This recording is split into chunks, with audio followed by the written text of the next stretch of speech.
Hello everyone and welcome to TV Talks, a show where we take a look at both the good and the bad of what television has to offer. Today we have a 2-in-1 with two shows that seemingly have nothing in common. However, they have almost everything in common. The style, the premise, and my opinion on them. They are two Foxbox 4Kids staples. Really just Foxbox, because they didn't air in the 4Kids era at all, at least new episodes. Ultraman, Tiga, and Cubix, robots for everyone. Ultraman Tiga is a little bit special, but we'll get into that. So, these two, like I said, are pretty identical. Both of them are about a bunch of humans living in a town that is plagued by either an evil mastermind or some sort of monster of the week thing, but they have the power to revive this ultra-powerful hero-type person thing that can save the day. And then good always wins, and then it was very short-lived and that sort of stuff. So let's start with Ultraman Tiga, because that came out first. Ultraman Tiga is exactly as I described it there. Also, it is the only live-action show to ever air on 4Kids or Foxbox. Something kind of interesting there. So Ultraman has been a Japanese staple for many decades now, but the Ultraman Tiga series was a late 90s, early 2000s revival of it. And so 4Kids decided to take on the distribution for this, thinking, hey, well, the Sentai thing may be a little bit out, but let's give it a shot here with Ultraman Tiga, because Ultraman's pretty recognizable, right? Well, yeah, but in both areas, both Japan and America, it didn't do the best. No, it didn't bomb, let's be clear about that. It just didn't do all that well. Like I said previously, Fighting Foodons was the least successful in the original lineup, then Ultraman Tiga was the second least. Although it did do a lot better than Fighting Foodons. Who are the characters? Aside from Ultraman, they don't really matter all that much.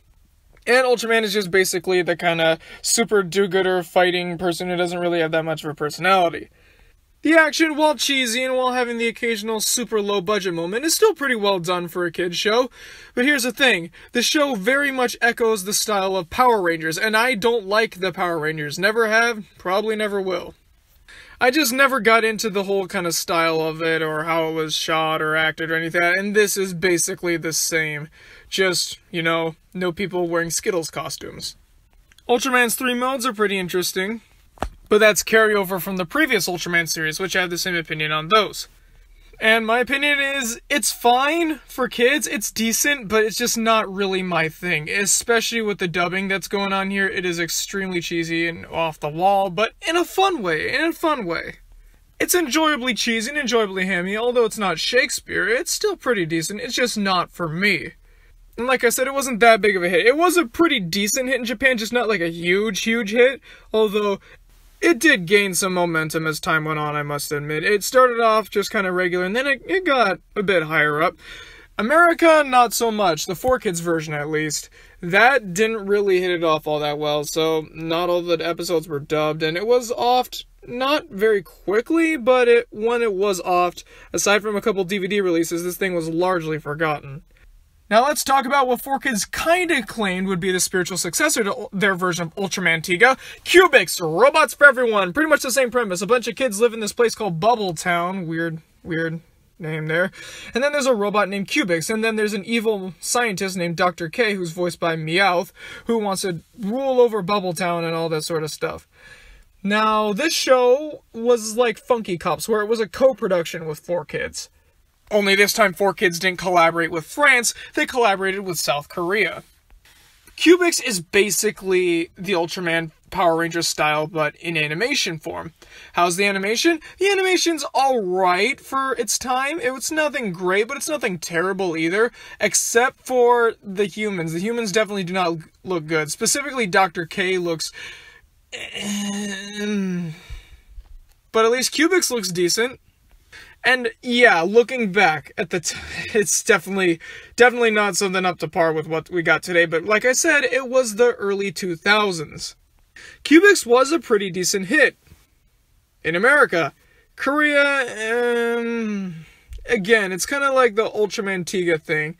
Didn't do so well at first, then started to get better, but in Korea, it didn't get that much better. So over here, it was the other way around. Started off a big hit, then not so much. I mean, it was a big enough hit to be in the fight for the Foxbox, although it didn't get that much screen time, like next to Sonic, probably the least. and then it started getting less popular. And so I think it was because those amount of unstable ratings, they decided to discontinue it. But they actually gave it a series finale, which is good. The series finale wasn't the best, but still, it was decently made. I had the same opinion on this as Ultraman Tiga, though. It's cheesy and fun, but just not for me. If I had kids and they wanted to watch either one of these shows, I wouldn't mind. I mean, it's kind of mindless action, but it's fun mindless action. It's not going to hurt them any bit.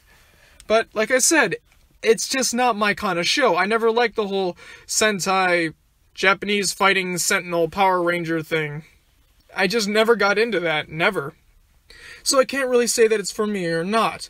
A little bit on the short side here, but that's basically all I have to say about all of these. I wanted to talk about them because they're both landmark series, with Ultraman Tiga being 4 kids trying to step out of their comfort zone, but realizing that that didn't really pay off so much, so they decided to scale it back. Although they still were really, really creative with the Fox box until, that went under. And then Cubix Robots for Everyone was kind of like the mini Sonic X. While it ended pretty quickly, reruns stayed on for quite a while. Even Vortex picked it up. Yeah, one of the very few shows that Vortex actually picked up that 4Kids TV, or at the time Toonzai, was airing, were Sonic X and Cubix Robots for Everyone. So clearly this must have had some sort of grip on people. But it didn't grab me a lot, but, it was fine. It was fine. But that is just enough to give both of these the Archibald seal of approval. But like I said, only just enough. Well, ladies and gentlemen, and Ultramen, and Ultrawomen, we have one last video before the wrap-up, and, well, it's a big one. One of the biggest hits they had before it eventually just got shoved off the network. It's Teenage Mutant Ninja Turtles! Yeah, this ought to be good. A non-TMNT fan talking about a TMNT series that is kind of held in good regard, but has some critics, and it's going to be hard. Alright, see you next time!